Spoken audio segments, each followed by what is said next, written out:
What's up, guys? The final score is here again. We took a week off last week, and you'll notice Matthew is not here with us tonight. He was out on maternity leave. Now he's a little under the weather, so we give him the week off. We do have his Super Bowl picks. With me tonight is how about them Cowboys? My assistant coach from over at Northeast Academy, Mr. Eric Sawyer. He's going to be filling in for Matthew tonight. We got a big show coming tonight. We're going to get ready in just a second. After we do our intro, we'll be talking to Eric about the Cowboys.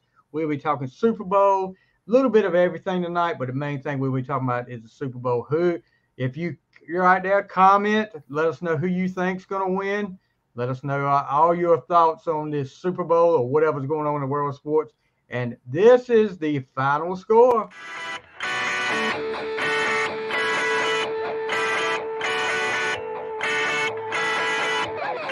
Ladies and gentlemen, you are listening to The Final Score with Matthew and TV Fly.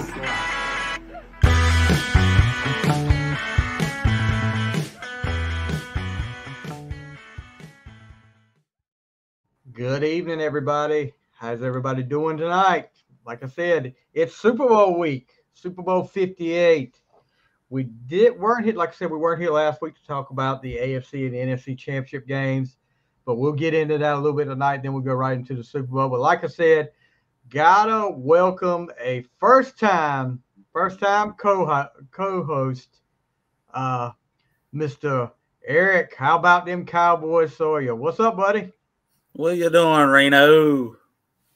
Look, I know one person that Matthew is already chiming in. I know this has got to be Matthew. We already got one comment. Wow, who made that nice intro? I don't know. Some freaking dorky Giants fan is what I see. I don't know about you, Eric. What you think? I don't know. He came across the wrong bloodline, I guess. He got the wrong blue on. So, like I said, we're going to talk Super Bowl 58. Kansas City and San Francisco, who advanced. San Francisco advances after a big comeback win over Detroit. And Kansas City gets the win over Baltimore. Imagine that. Lamar Jackson, everybody thinks he is so great. He flops again in a big time game. Who said that? Who's been saying that all year? Right here. Nobody wanted to listen, but I've been saying it. He does it every year. But before we get into that, and you can tell from the background there, the little star back there behind Mr. Sawyer's head, he is a diehard Cowboys fan. Now, Eric's a little bit younger than me, so he wasn't around to see when my Steelers dominated them all through the Super Bowls back in the 70s and all of that. But all he remembers is when Neil O'Donnell got paid off to throw that Super Bowl against the Cowboys. That's the only reason they beat us back in the last time the Cowboys were in the Super Bowl, 95? 96. 1996. Back when VHS tapes were around, you couldn't even watch it on theater. You had to watch it on VHS. I'm sorry, I had to give him a hard time. But tell me, how on earth Eric Sawyer became a Dallas Cowboys fan? I became a Dallas fan from diapers. My dad was a big Cowboys fan, and he became a Cowboys fan because my grandpa was a Colts fan. So when the Colts were the Baltimore Colts, and my dad tried to pick a team that my grandpa didn't like, so he was like, the Cowboys played the Colts in the Super Bowl. He's like, I like the one with the star on the helmet. And then my dad raised me that same way. Who won that game, by the way? The Baltimore. But I just been, like I said, ever since I can remember growing up. But my favorite player growing up was, a lot of people don't even remember him. It's probably Roy Williams, the safety that used to play for Dallas. So growing up, I remember all the, I hate to say it, sorry quarterbacks that we've been through. Quincy Carter, Vinny Testaverde, all them guys like that. But I just been like I said, I've been through the Romo era. Now we're going through the Prescott era, and I don't see nothing too impressive. So I've gotta throw this up here too. This has got to be Matthew again. They found Tupac's killer before the Cowboys could find a Super Bowl again. That is the truth. Matthew is throwing some shade tonight. That's got to be Matthew. So what are your thoughts? You talked a little bit about not too impressive. You guys get, you're the NFC East champions this year. You look like you're on a roll. But then playoff time comes around, and you guys are kind of like in the same boat as I feel like Baltimore is. You guys can win, dominate the regular season, but something about the pressure of the play. I don't know if it's the pressure. Something about the playoffs, you guys seem to can't handle it. And it showed again this year as you guys got routed in a game that the final score was closer than what the game was because they got a lot of garbage touchdowns at the end against backups for the Packers. What do you think about the Cowboys right now? What's the state of the Cowboys according to Eric Sawyer? According to me, I feel like you should have went ahead. Prescott's been the quarterback for 8 years. Mm-hmm. What people say about Lamar Jackson. I feel like Lamar Jackson's a good quarterback. I feel that Prescott's a good quarterback. But I feel that if you can't lead your team, which Lamar Jackson did lead his team to an AFC championship at least, but he does have the same playoff record that Dak Prescott does.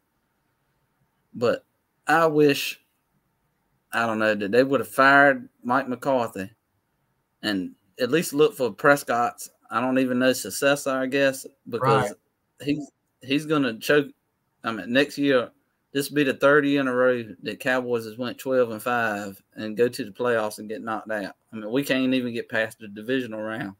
We ain't been into the NFC Championship since 95.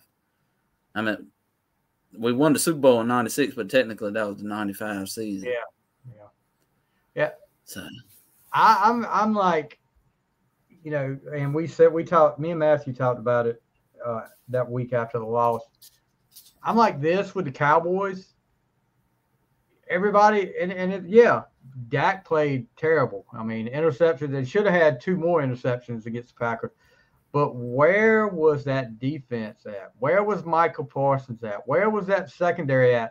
You had two plays and the same play called both times where different receivers for the Packers were roaming down the sidelines wide open. And if Love throws a bullet, both of them plays or touchdown, but he was under pressure. He just lobbed it up there. It ends up with a big play that leads to a touchdown. But that's a question I've been asking. Where was that Dallas defense that everybody's been talking about all year long? Well, the problem is with Dallas, I feel like, especially this year in the playoffs, was Dallas has been, like you said, Michael Parsons has been rushing the quarterback. Mm-hmm. And then they get the rushing the quarterback, which I thought they did a very good job of rushing the quarterback. But like you said, in the defense, they were playing a lot of zone coverage in the playoff game. And the whole regular season, you played man coverage. Why go away from that if that's what you're winning with is man coverage? That's a good question. Why would you switch that in the playoffs? It's kind of like, I hate to keep throwing shade at Baltimore, but it's kind of like Baltimore ran the ball 16 times in the AFC Championship game. 16 times. They threw the ball 80% of the play. 80% of the game. Why do you go away from what got you there when it's the second biggest game of the year and can get you to Super Bowl? Why do you switch it up? Why would you do that? I mean, yeah, it's okay if you want to throw somebody off a little bit, but once you see it's not working, you need to get back to what got you there. Well, the famous play for the Baltimore Ravens has been the read option. And like you said, they get there and they don't even run the read option. And the read option with Lamar Jackson is, a lot of quarterbacks like Prescott, ever since he got the injury against the Giants a couple of years ago, you don't see Prescott run like that. And that takes away a threat on your offensive side of the ball. I wish, like I said, Lamar Jackson and them, if he would have kept running the read option like he was supposed to, they would have I mean, I felt like they would have been fine against Kansas City, but it goes down to coaching. If you remember early in the game, on a 4th down play, they actually ran Lamar, and he gained about 40 yards. And then you had a play right after that with the running back. That I can't remember which. I think it might have been Justice Hill. I can't remember which one it was. He picks up about 16 yards. And then after that, you just go straight away from it. Everybody wanted to blame, all the Baltimore fans and the media wanted to blame Greg Roman, who was the offensive coordinator before this guy, who I can't remember who this guy is that's there now, for all the meltdowns in the playoffs. Well, guess what? Greg Roman's not there anymore. And you still did the same thing you do every year. What is the prime factor in that equation? And what I'm going to tell you, and I've been saying it, Baltimore fans, and I've heard from some of you Baltimore fans that agree with me. Some don't. Your head coach, he's had his time, but he's making some head coaching decisions that have probably hurt y'all more than helped y'all in the last 3 years. This analytics thing going forward on 4th down, and we'll get into that in just a minute too. I think somebody else needs to take a lesson on that too. But going forward on 4th down, I've seen 3 or 4 games that he's cost Baltimore the game because he went for it on 4th down when he could have put points on the board and probably would have won the game if he just put points on the board. But, Harbaugh, I don't know. It's kind of like, and I'll say this, you talk about Harbaugh and I'm a Steelers fan. Tomlin makes some weird decisions at times too, and I'm actually tired of celebrating the fact that every year we celebrate for some reason the fact that he's hadn't had a losing record, but he's just getting over. It's not like he's going 12-5, 13-4. He's going 9-8 and getting over 500 record, and everybody thinks that's the greatest thing in the world. Win a freaking playoff game, dude. We're the Steelers. We ain't the freaking Ravens. So Matthew is asking me to send the link so he can come in. Matthew, you might need to rest your voice tonight. Keep them fingers typing. Matthew is a little under the weather. But, Matthew, you let me know if you really want me to send the link, and I'll send it. Let me know. You don't want no part of Eric tonight. Eric might cut you down. I think we go back to the Lamar Jackson thing is, to me, when you look at the offensive side of the football for Baltimore Ravens, who is the best player? Our offense, Lamar is. Okay, so that goes back to basketball, football, anything. When you get into primetime moments to a primetime game, you want the ball in the best player's hand. Why is he not running the ball? He's been running it all year. You said it perfectly. He's been running the ball all year. You get to a playoff game, a game to go to the Super Bowl, and you don't run the ball. You just stand back. That's never been your game. You look at his highlight tapes in high school, college. He's a running quarterback. No knock on his game. I think he's a good quarterback, but you have to play to your strengths. You said it, and I go back and I'll throw shade at my boys at Steelers. Probably, and I know you've seen highlights of him. It was before your time. Cordell Stewart, probably the first really running quarterback that the NFL had that could play. He would play his rookie year. He played running back. They lined him up at running back. They lined him up at receiver. Then he went back to quarterback. And but then it was a couple years they tried to turn him into a pocket passer, and he wouldn't run the ball. He would stay in the pocket. You're taking away your biggest strength. Look, I know that you don't want it. You don't want him to get hurt, so you don't want him to have to run the ball. But he's got to learn to get down and slide. When he feels like contact's coming, get down and slide. But yeah, they did the same thing with Cordell, and Cordell had a rocket arm. He had a cannon on him too. He would have the thing that frustrated me about Cordell. He would have 1 year where he would play lights out. Then the next year, it was like he'd never seen the football before. Then the next year, he would play lights out and then act like he'd never seen the football. It was up and down. If Cordell was around this day and time, he would fit right in. I mean, he would be one of the top quarterbacks in football. But he would be like Lamar. Lamar is the best running back playing quarterback in the NFL. I'll say that to this day. And they'll, well, he gets all that. He doesn't make good decisions in pressure time. Key point: the triple coverage pass that it was intercepted in the end zone. Yeah, that was hard. Why do you throw that ball into triple coverage like that?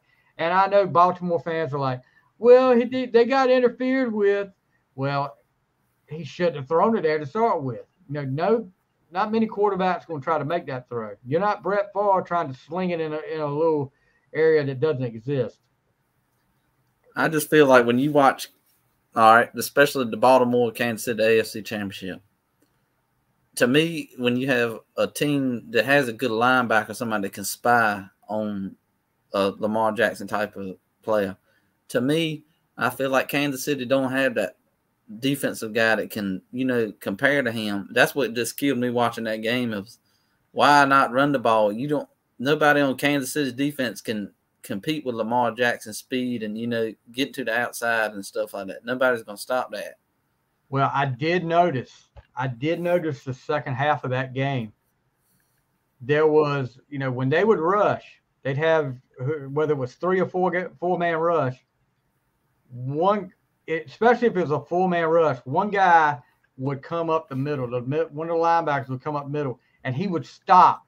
He would get to the line and stop, and these guys were crashing around Lamar. He would spy. They were running a spy on him, and I think that freaking freaked him out or something because he just acted like he had never played football. And then, of course, one of the other things that the Baltimore Ravens are well known for, self-destruction. And you talking about Zay Flowers, who made the news again today. Zay Flowers makes a great catch. And Zay Flowers played a heck of a game against the Chiefs. He was probably, besides Lamar, their biggest offensive weapon. But then you go down there and taunt after you make that 50-yard catch. And I don't know, and I've heard a lot of people on both sides of this story talking about, well, they've been calling taunts like that for years. They put that rule in. They don't even act like it's the first time that's ever been called. The push off of him was fine. When he got up and pushed off the guy, that's fine. When you throw the ball over him and you stand over him, that's going to get it every time for you. And then which Snead made a hell of a play to punch the ball out before Flowers gets in the end zone. It's a touchback. I've heard that rule is going to be really looked at this year. I don't know how they would change, what they would do to change it. If you get the ball, if the offense gets the ball punched out, it rolls out the back of the end zone out of bounds. It's a touchback. I don't know what they would say to change it, but I mean, I think it's okay the way it is. That's just a disadvantage to the offense, but you can't make this all about the offense. Defense has to have some stuff too. But then Flowers gets in a fight with the bench on the sidelines, and guess what? When you fight a bench, the bench is always going to win. And he cuts his hand. Immature stuff like that. And then the offside penalty, I think Raekwon Smith trying to get a penalty call, but ends up taking a cheap shot at one of the Chiefs' offensive linemen. They get 15 yards for that, and that pretty much ended the game right there. So self-destruction of the Ravens, they do it to themselves every time. I don't know. I was watching the video the other day with Tom Brady, and I've always said, football now to me has gotten a lot softer. And we always talk about coaching. We always talk about people that you would have been scared to play against, Ray Lewis, a James Harrison, guys like that.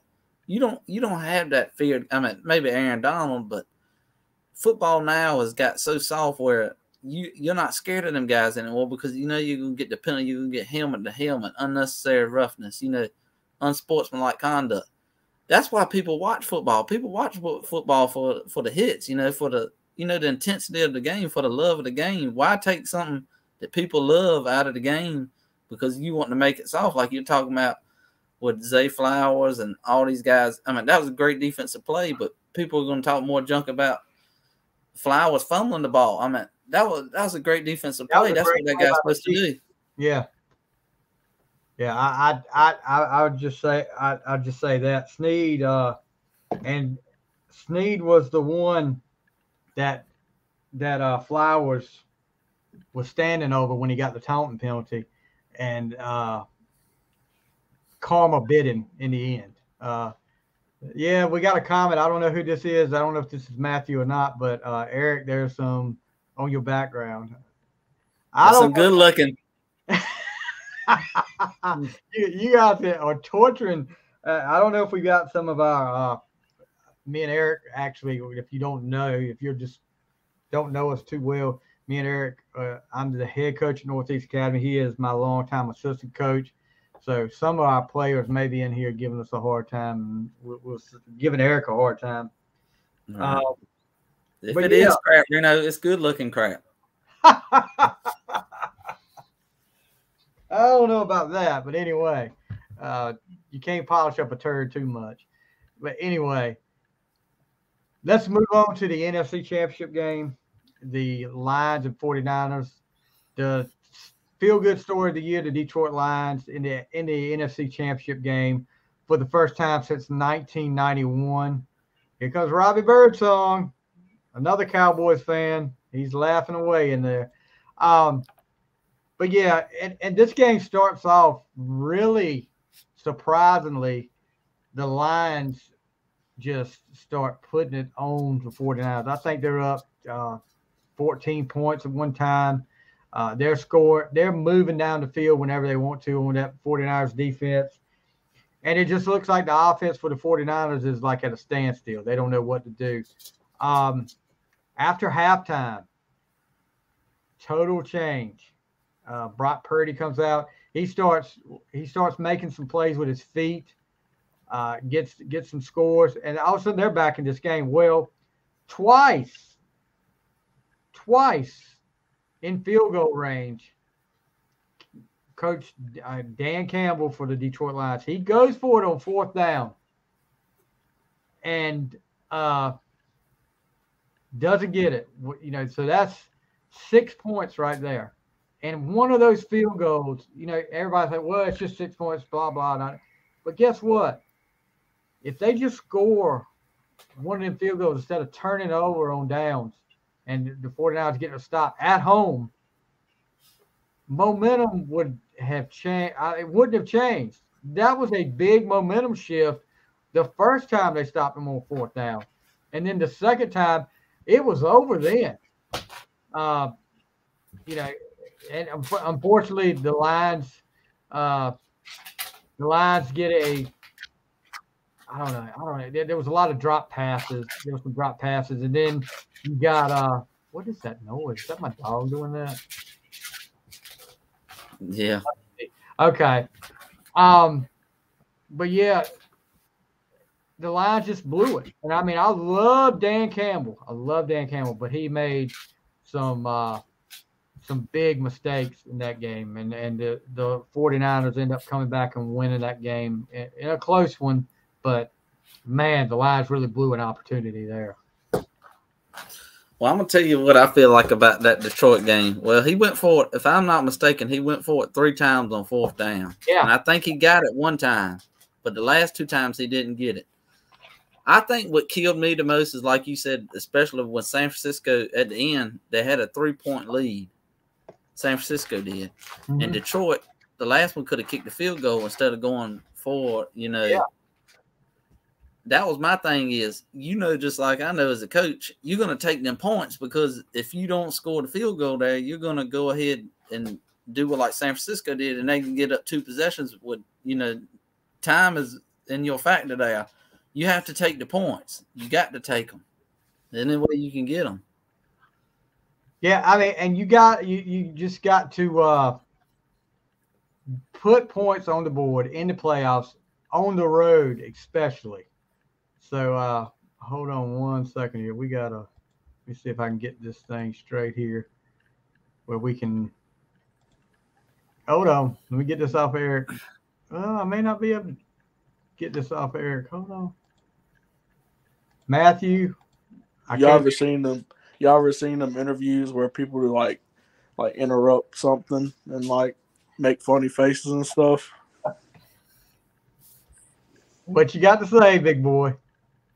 I'm just interrupting. I want to get in the middle of things. I want to hack the interview. Well, I can kick you out of here real quick. No, don't do that. Don't do that. I can do this. I can do this right here. Can you hear me?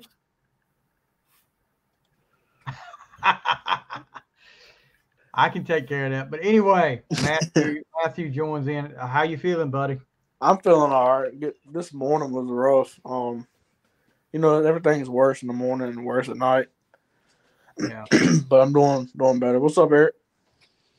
What's going on, Matthew? What you doing, buddy? Congratulations on your baby. Yeah, Thank you. We haven't made the official announcement up here yet. But the reason we were out last week, Matthew and his wife welcomed a new, not so little baby boy. Gosh, that guy could probably play offensive line for the Cowboys. Yeah, I tried to get him. I contacted the NFL and tried to get him a contract. They weren't worried about his size; they were just worried about his age. So they said try again in a few years. We can fake his. We can fake birth certificate. What was the guy's name? Was Carlos. I am 12. I'm 12. All right, so let's get to some of the comments here. Do we catch up on Eric? You're getting it hard tonight, bud. Packers owner here. This has got to be Mark Vick. He owns stock in the Packers. Taking my opportunity to talk junk to a Dallas fan. So, I'm gonna tell you. Go ahead. Go ahead, bud. I'm gonna tell you. I got a couple other Packers fans that I ain't gonna say watching or whatever's going on. But y'all, just like the 49ers, ever since I have always had the Cowboys number. Yeah. And the Cowboys, like you said in the playoffs, Cowboys can play Conway Middle School in the playoffs, and I'm gonna be scared. But in the regular season, it's like you said about Baltimore. Dallas is what you call a regular season hero. I mean, in the regular season, you're pretty much a dummy to bet against Dallas in the regular season. But when you get to the playoffs, you're a dummy to bet for Dallas because yeah, that's a big. And look, me and Matthew talked about it when we made our picks for that game, and I made a comment.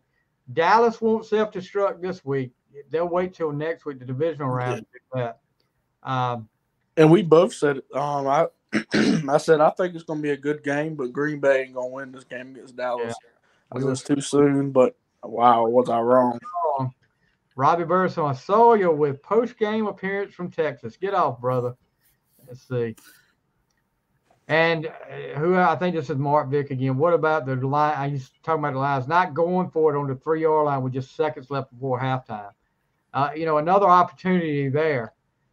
So who knows? It was a lot of miss. Maybe it's just his. I think that was a Mike McCarthy issue. I don't know. If he would have made it, he's brilliant. Oh, he's talking about now. Yeah, but still, Birdsong, for sure.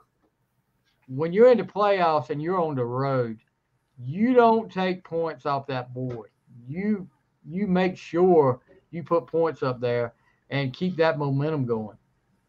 Especially not the first time, okay. First time you didn't get it, okay. Second time when you didn't get it, you need to kick that field goal and cut that momentum off for the 49ers.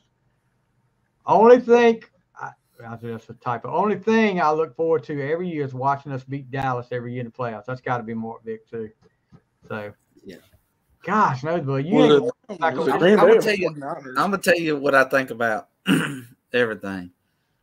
This year, I am a realist when it comes to the Cowboys. I am, just like Steve and Matthew even knows. I'm not one of them fans every year say we're going to the Super Bowl.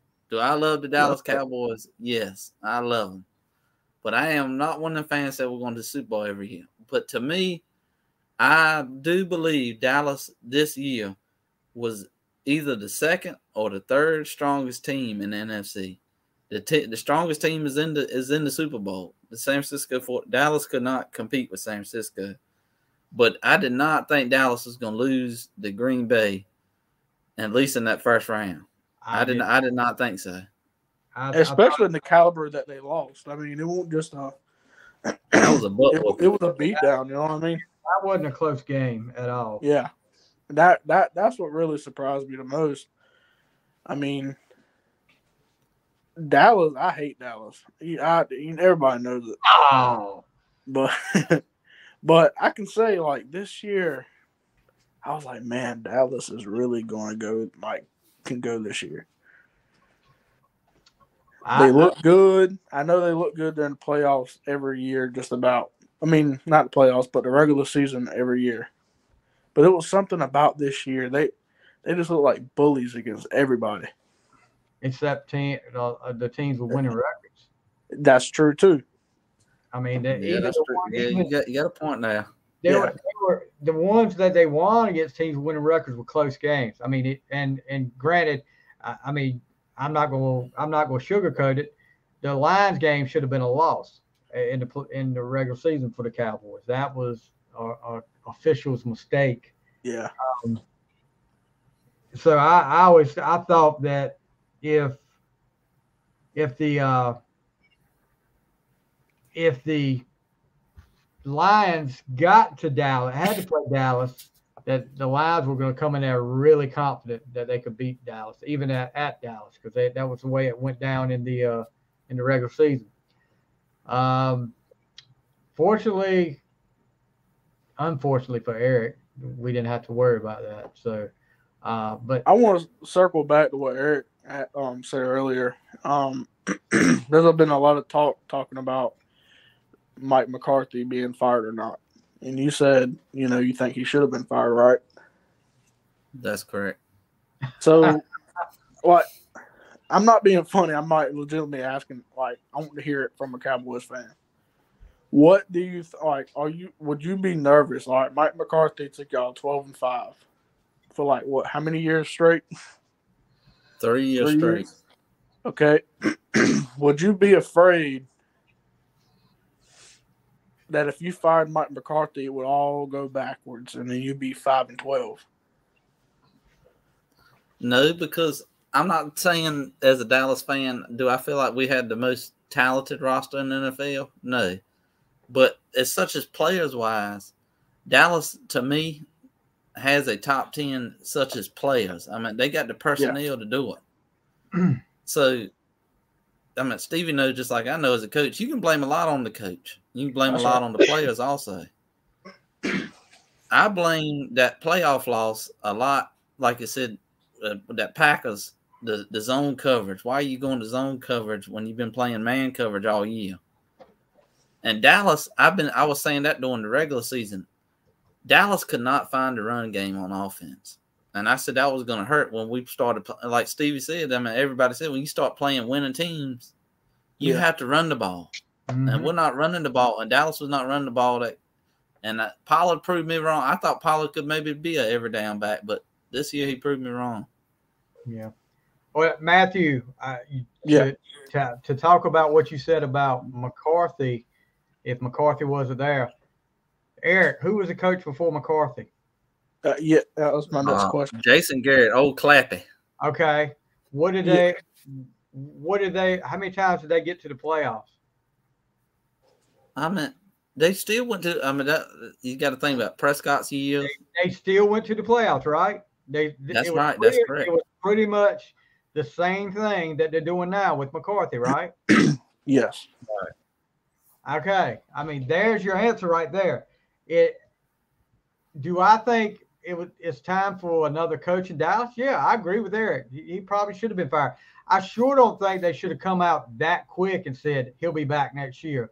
The first thing I said when they did that was, okay, Cowboy fans, you want to be mediocre again next year, or do you want to be dominant in the regular season and lose in the playoffs? That's what you're going to get, and Jerry Jones is responsible for it now. Let's see. Cole Rose, one of my former players. Look at that pretty mug. And Mike McCarthy is a head coach, not an offensive coordinator. Okay, so Mike I McCarthy. agree. I agree 100% with that. And I'm gonna tell you how I feel on that part. What you just said about the McCarthy thing, with the Jason Garrett, you go back. All right, like now, Dallas is looking for a defensive coordinator. Right. Why are you not calling, at least to me? I feel, this may be my own personal opinion. I think we should call Bill Belichick, because you're talking about keeping McCarthy for at least 1 year.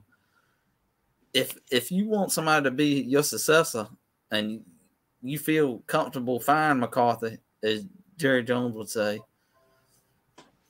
why not? I mean, Bill Belichick is probably, if not one of the winningest coaches of all time. Hey, hold on 1 second. Let me, and I'm gonna put this. I'm getting ready to put this comment that just came in after I make this point about Belichick. You remember Parcells' tenure at Dallas? Yes, sir. What happened? What was the reason you think Parcells left Dallas? I think I'm reading the comment now with Cole Rose at the. Oh no, I know. No, that ain't a comment I'm put up. But just to answer, what do you why do you think Parcells left Dallas? Why do I think Jerry Jones? Belichick. And Belichick comes from that same mold. How many years did he coach under Belichick? He was there under Belichick. Under Parcells for a long time. With the Jets, Patriots, yeah. He's not gonna deal with Jerry well. He's not from that mindset where he's gonna have a owner coming up and saying, hey, we're gonna do this and you're gonna do this, you're gonna do it. That ain't Belichick. That is the main reason Belichick. I don't think Belichick will end up in Dallas. But this right here, I think would have been a good pickup for you. The fact that this guy, I agree. Can somebody read it to me? Huh? Can somebody read it? I can't. Mike Vrabel. Robbie Birdsong said they need Mike Vrabel. The fact that this guy doesn't have a head coaching job right now, and the reason they gave for that because he's too big. What? They said the reason, a lot of teams said the reason he didn't get a coaching job right now after he got fired from Tennessee because he didn't get along, him and the ownership had some disagreements, was because he was too big. He's a good coach. And Robbie Birdsong said it right here. And he meant to say they lack discipline. He went to Northeast. He didn't take spelling class, but he corrected himself in a minute. But they lack discipline. And I agree, Birdsong. Vrabel would have discipline over that team. And I agree. If Dallas couldn't get Belichick, sorry to cut you off. If Dallas couldn't get Belichick, I would want them to get Mike Vrabel. Like you said, you need somebody that can be if Dallas didn't bring up Vrabel, I think another guy on the Cowboys coaching staff that a lot of people don't talk about, I think would be a good defensive coordinator is Al Harris. Used to play, he's our defensive back coach. Right. You look at, with Diggs or Bland. Bland broke the pick six this record this year, and Diggs, before he got hurt, he had great years. I don't know who Dallas is going to hire, but I would prefer Belichick over Vrabel if I had to pick between them two. I'll go on record and say this right now. If we had fired Mike Tomlin this year and all the coaches that were available out there, Vrabel would have been my first choice because I like him. He turned things around in Tennessee. He's younger. He outwitted Belichick a couple of times when they matched up with him. And, I just think he's a good coach. I would love to see Vrabel in Pittsburgh. And, Matt, there's talk about him getting a coordinator job. I'd take the year off, maybe do some commentating. There's some head coaching jobs going to come open. And maybe it won't be, they won't not hire him because of how big he is or something. I was surprised that Tennessee fired Mike Vrabel. Belichick will never come. He will never have control like he wants. And Jerry Jones chime is in? way too spoken. He's way too public. He's Bill Belichick. Somebody like Bill Belichick needs somebody that stands back. You know what I'm saying? That stays out of the way. Jerry Jones does not. Jerry Jones is very public and open, and that wouldn't go well with Bill. What you gonna say, Eric? About what I was gonna say is a lot of people hate the Dallas Cowboys for one reason. Most time people say it's the fans. Do I feel like as a fan, a lot of the fans are outrageous. That, like I said, they're not realist. But what gets people hyped up every year is Jerry Jones. Jerry Jones every year. I'm going all in. He done said it already. I'm going all in. We're going to the Super Bowl. Well, it's been almost 30 years, Jerry. We ain't even smelled the NFC Championship yet. I mean, like you said, I'm 30 years old. At time they won, I was in diapers. That's why I said, when the Cowboys go to the NFC Championship now or Super Bowl, whatever happens in my lifetime, I can say I've been a real Dallas fan because I've been through the tough times. Yeah, you had. I was looking on my phone, if I still had it. One of those realist Cowboy fans. Every year, I see him and he comes up and the first thing he says, "The confetti's gonna fall come February, and the Cowboys are gonna be winning the Super Bowl." He says it every year. If I could find that video, I'd play it for you right now. But evidently, I've got rid of it somewhere. But yeah, I mean, and look, don't think that I think Cowboys are the only team that have fans like that. Every team has fans like that, but there's a couple of teams that have more than just a little bit. And the Cowboys, well, it depends on where you're at, especially around here. Because they'll bring out the Cowboy stuff when it's right before the season starts. They'll be decked out in all Cowboy stuff, and then about December, they'll start going away a little bit more. But I don't know if y'all seen the post conference with Jerry Jones when Green Bay beat Dallas just in the playoffs. But they asked him and they said, what about Mike McCarthy's job? And he said, I'm going to be honest with y'all, I have not thought that far out. And the interviewer said, you haven't, you didn't think about if y'all were going to lose or not? He said, no. He said, I didn't even think about, what was going to happen if we lost, because I didn't think we were going to lose. All right. That tells you right there, it's like, all right, you only live for the moment, and you're like too much of a hype man. You're the owner of that team. You got to think of all scenarios for the future of the Dallas Cowboys. Jerry is a businessman. Jerry is main concern right here is about putting butts in the seats and making sure that his team turns a profit first. Now he may say, I want that Super Bowl. I want to all he wants to, but his first priority is making sure they make money.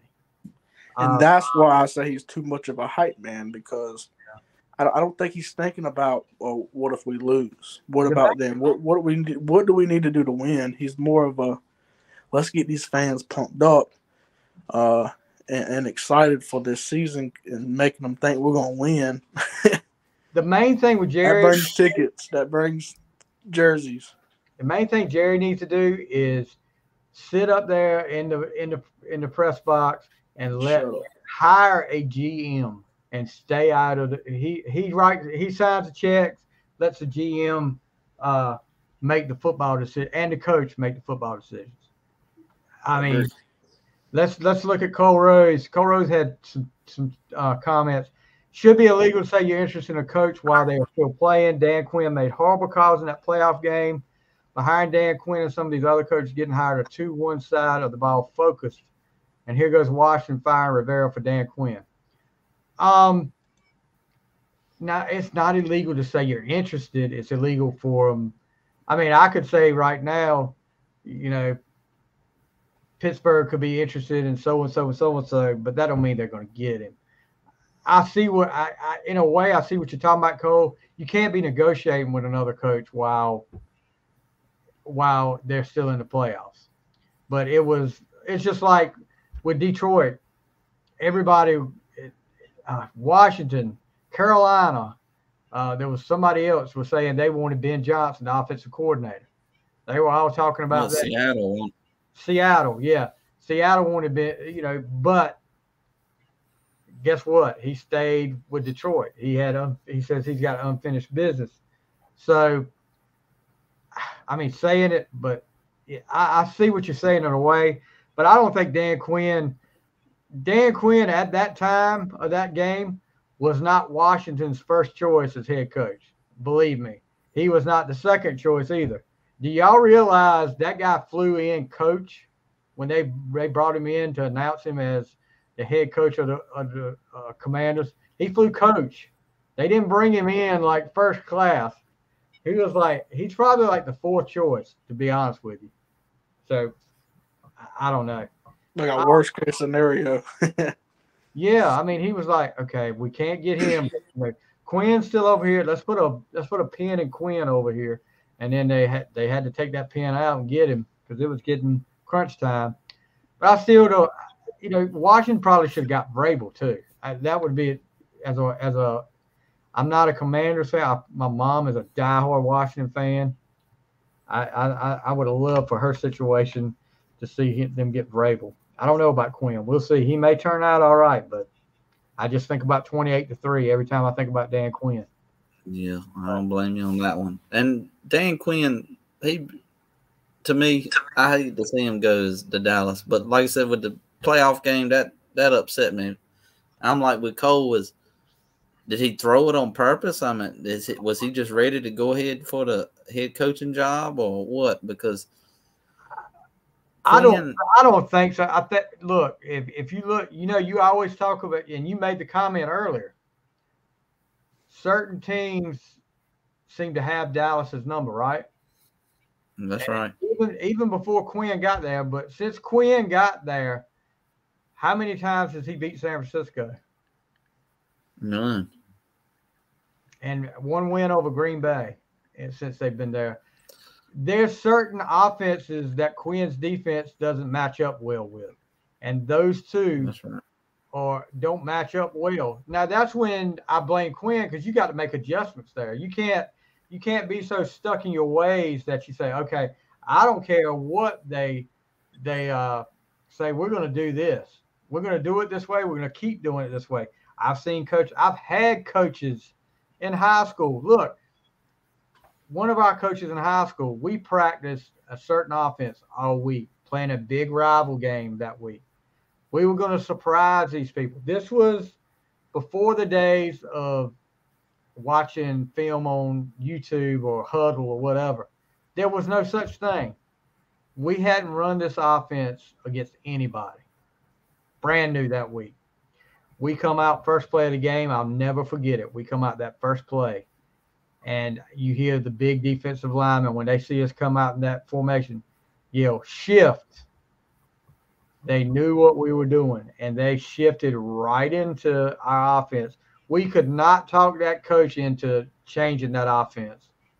He would not change it. He said, it's going to work. It's going to work.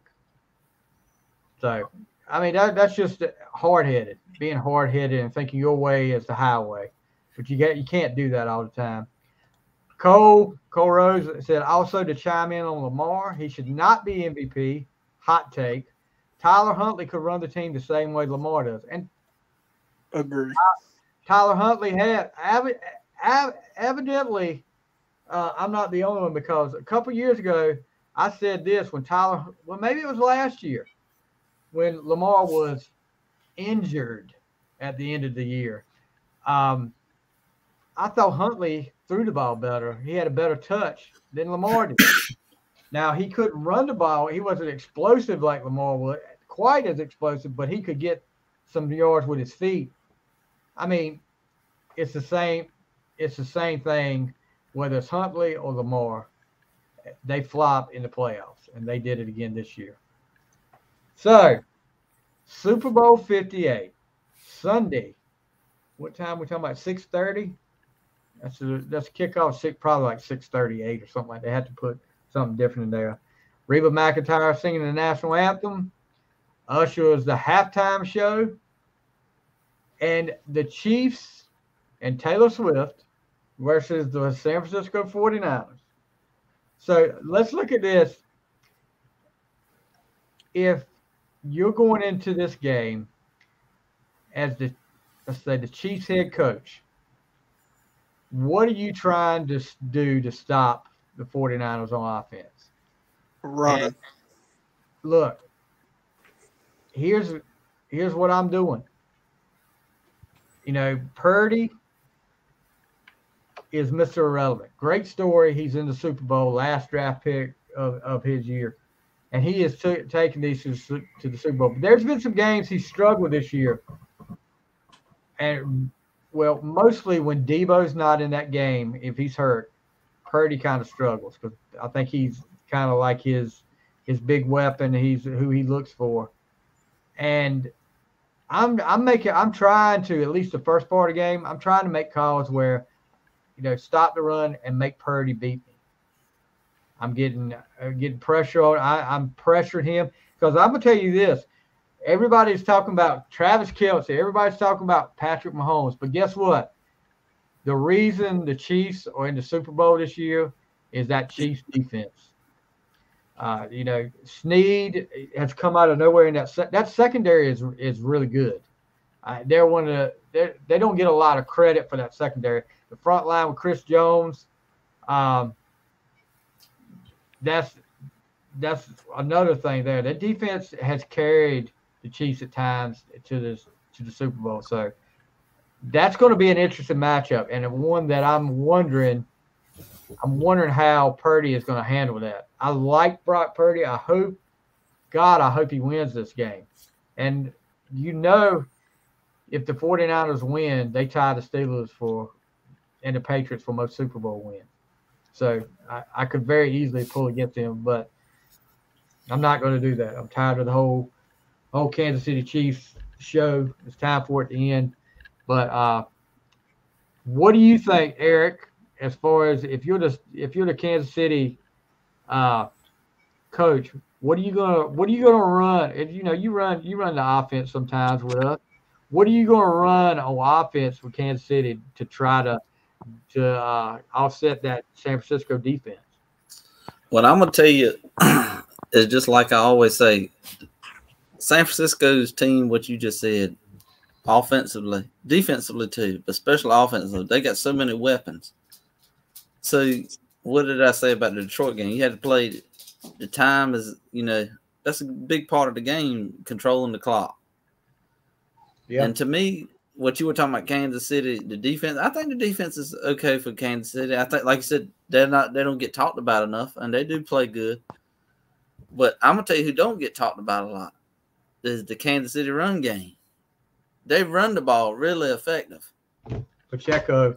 Yeah, with Pacheco and what's the other one? Rice and Edwards-Helaire. They got three that can run the ball. Edwards-Helaire is kind of slacked off because of injuries, but he still can make a difference. But Pacheco and Rice, I like Pacheco. I really do like. So Pacheco. why not run the ball? Why not run the ball? Set the tone. Let them know, hey, we're not just going to depend on Kelce and the Kelce Mahomes show, the Taylor Swift show, to win the ball game. We can pound it in there just like everybody else can, and set the tone. Because to me, what you said about San Francisco is true. The only way you're going to stop them is if you could get in Purdy's head. Because you got McCaffrey, you got Debo, you got IU. I mean, I could keep going. San Francisco has the best offense in the NFL.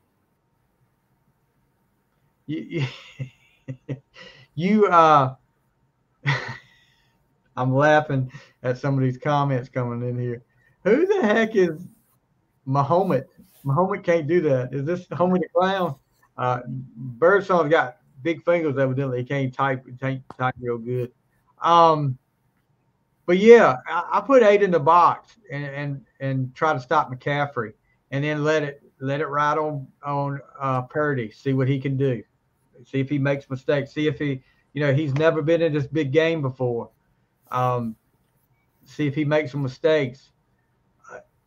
But what I would like to do, and I agree with you, Eric, as far as the Kansas City offense.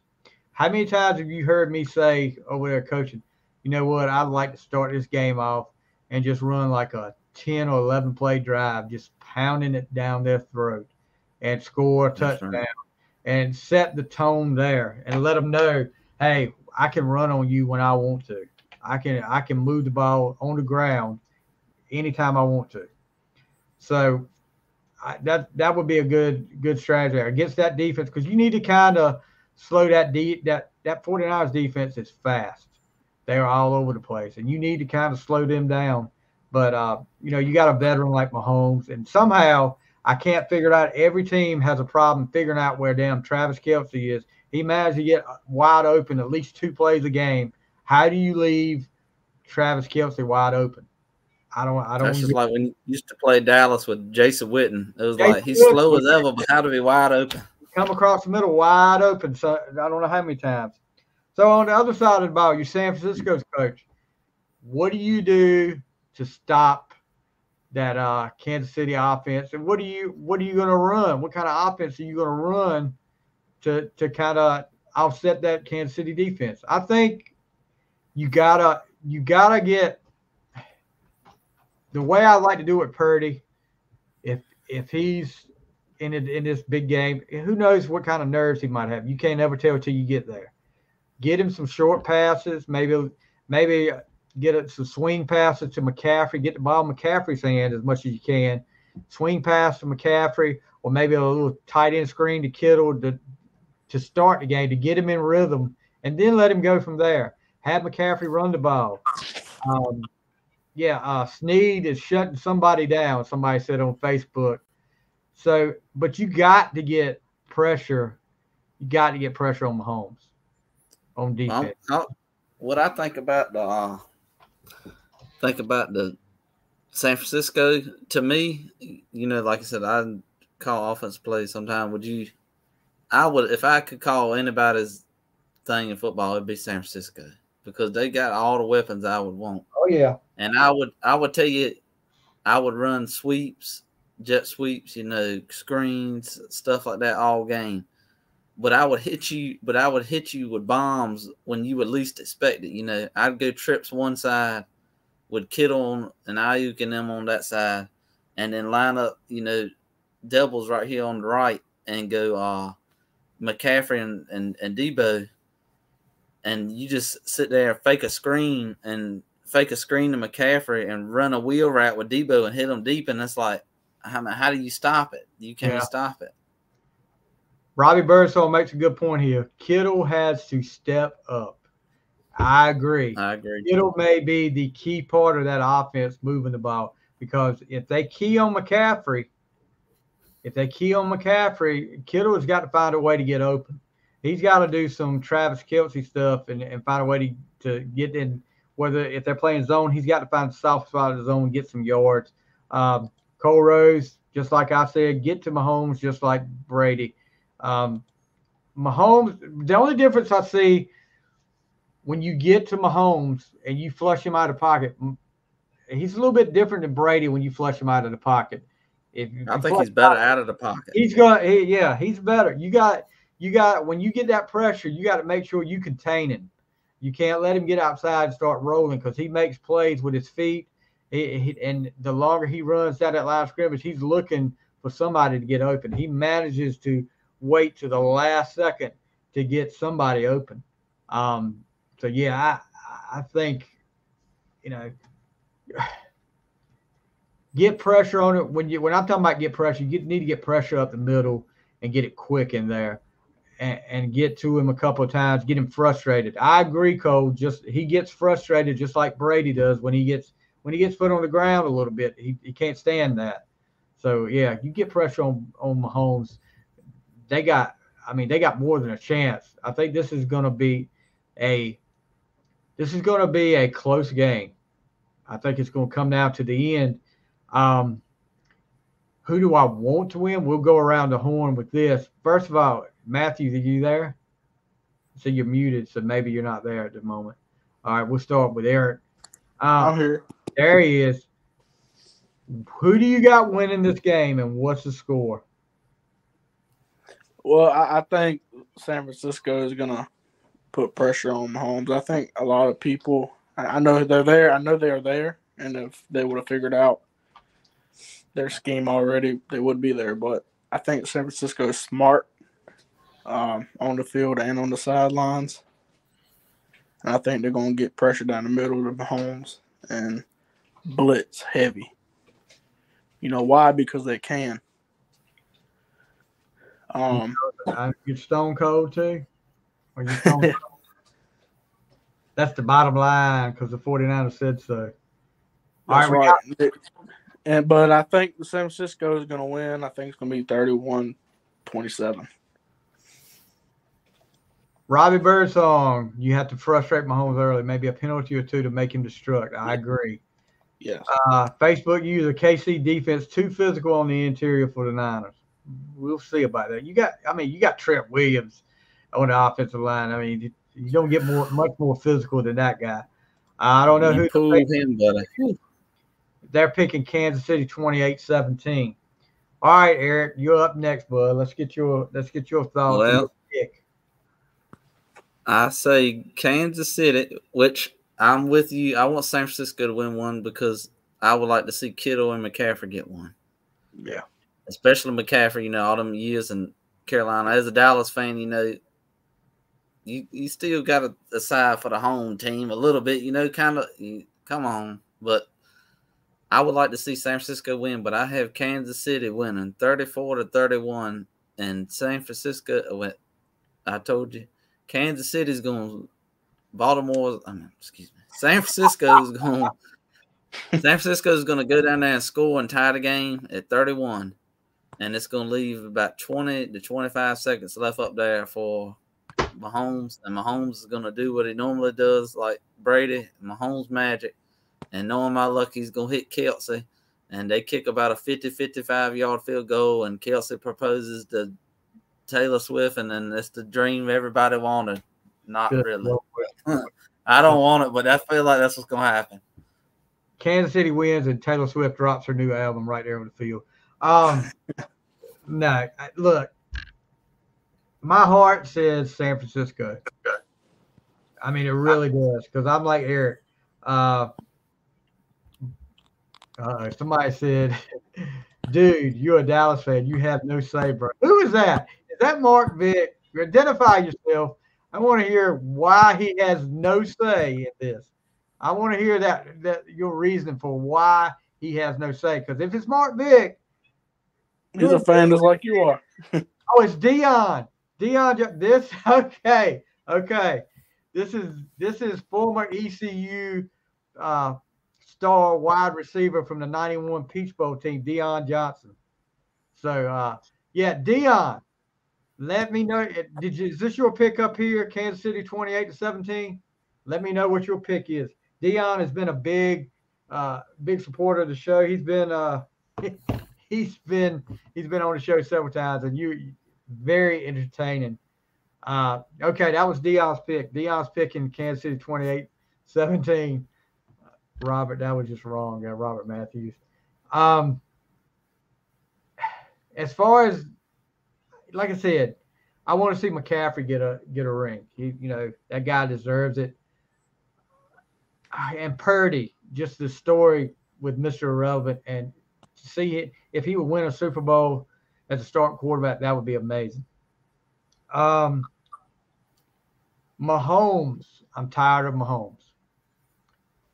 And look, everybody say, well, are you tired of Taylor Swift? I got to thinking about this whole Taylor Swift deal last week. And Eric, both of you guys, this was before your time. Back when the Lakers had Showtime, there were stars all over that sidelines. And one of the main ones that got mentioned all the time was Jack Nicholson. Now, was Jack Nicholson dating Magic Johnson? No, of course not. But it's not Taylor Swift's fault that she's dating Travis Kelce. It's not her fault that they put the camera on her all the time. That's the NFL trying to cash in on Taylor Swift. That's all that is. So drop the whole Taylor Swift thing. I'm like you, Eric. It comes down to the end. I think it's going to be like a 31-28 win for the Chiefs. The Chiefs kick a field goal near the end. And I hope I'm wrong. I really do. I hope I'm wrong. I want to see the Niners with Dion said, tell that co-host Jerry Jones starting quarterback next season. He tired of that crap. Hey, yeah, Robert. I don't care who plays. I don't care who plays quarterback. As long as somebody can bring us to the NFC Championship in my lifetime, at least. Yeah, we talked about Vrabel not getting interviews because of the side. That's insane. That is just ridiculous. But yeah, so all of us are picking. Oh, Matthew, you picking San Francisco, right? Yeah. Okay. So, dude, let me tell you, Super Bowl 58. I think that's right. I can never keep up with I'm like somebody. I was listening to a podcast today. They need to stop with them damn Roman numerals now and just put the regular numbers there. So I'm looking forward to it. It's hard to believe it's already the end of the year, and soon we'll be talking about mock drafts and all this. Look, here we go. John Michael Timberlake. Just for your info, Carolina Hurricanes Martin Nichols has a hat trick in the first period tonight. If you follow hockey, Canes up 3-2 on the Avs. Look, this Dion is they're hammering you, Derek. I'm sorry. We don't need to bring you on. We all going to be dead. It's going to be in the next life, bro, when they go to the NFC Championship game. Robbie Bird's saying San Fran's going to fold like Detroit. I hope not. I hope it's, I want to see a good game. And we've had some good games. It's been a while since we've seen a blowout. So hopefully it's a good game. And I don't know. I'm ready for it. Hopefully San Francisco gets the win. Any last words from you two before we get out of here? I wanted to let you know that I appreciate you letting me come up here and all the junk talk to me about the Cowboys. But next year, let's please God up in heaven. If you're a Cowboys fan, please bring us to the NFC Championship. I ain't one of the fans that say go to the Super Bowl, but please bring us to the NFC Championship. Man is praying to God. Dion, if you're still like that, ain't you a Carolina fan? I think that's what I remember, right? Or is it a Patriots fan? I can't remember. If he's a Carolina fan, he ain't got much. He ain't got much say so either. No more than Eric does. All right, last word from you, Matthew. Random fact: what team has the least amount of blue? Huh? What team in the NFL has the least amount of blue in their logo? Well, there's a lot of them that don't even have blue. So I'm talking about what team that has blue in them has the least amount of blue. Yeah, I don't know. You heard, I don't know. I don't know. Steelers. We don't have any blue in ours. Exactly. Ha. I don't get the question. I just said there's a lot of teams that don't have blue in it. Yeah. What about the team? You just said. Yeah, you look. Every time I do this, I have blue in it. I don't want blue in our logo. I'm good. I got to come up with something crazy. Huh? I got to come up with something crazy every time I get up here. All right, Dion's making some comments.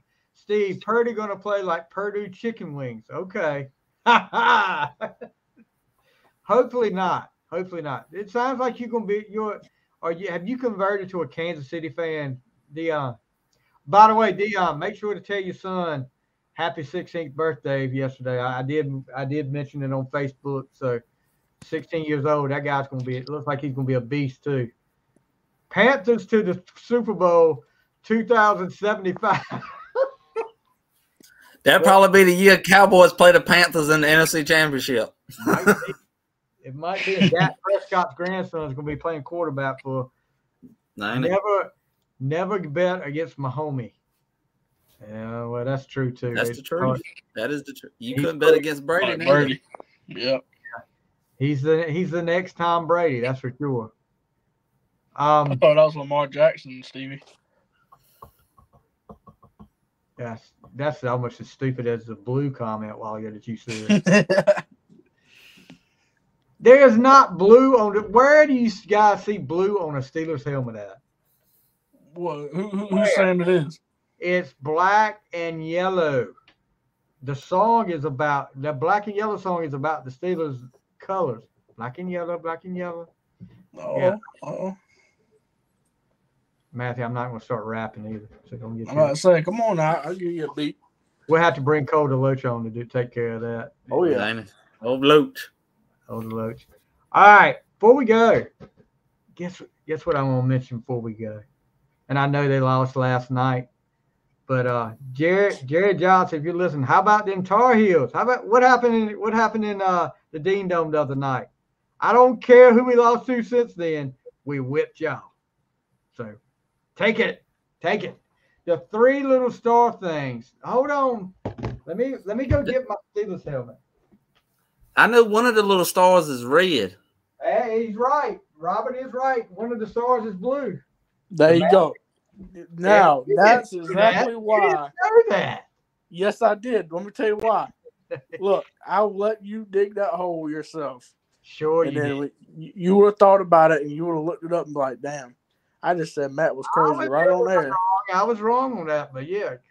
I just said that was just as stupid as the blue comment just a second ago. All right, keep digging your hole, buddy. The Lamar Jackson comment was the stupidest comment you've made in a long time. But I want the blue one though, right? I'll take it back. I retract that statement. I take it back. I admit when I'm wrong. All right. I want a discount at the store. Thanks. That you need to talk to Frank Timberlake. Look, you can talk to John Michael. Maybe John Michael can hook you up. Anyway, guys, that's going to do it for this week on the Final Score. We hope you enjoyed the Super Bowl and hope you didn't get too turned off from the NFL by that freaking joke they call the Pro Bowl now. I didn't even watch that. I don't know about y'all. I didn't even watch I haven't watched it in years. It's a joke. It's flag football games now. The Pro Bowl games now. So anyway, you guys have a great week. Thank you, Eric, for joining tonight. Matthew, I'm glad you're feeling better. You guys have a great week. Enjoy your Super Bowl parties. If you got any, y'all got any Super Bowl parties with some good food y'all want to invite us to, we'll crash the party for you. But we'll see you next week. Hey, I got one more thing to say, Reno. Oh, don't you do it. How about them Cowboys? They suck! I had to let it out one time, Reno. All right. Hold it. You guys have a great week, and we'll see you next week on the Final Score. Steelers got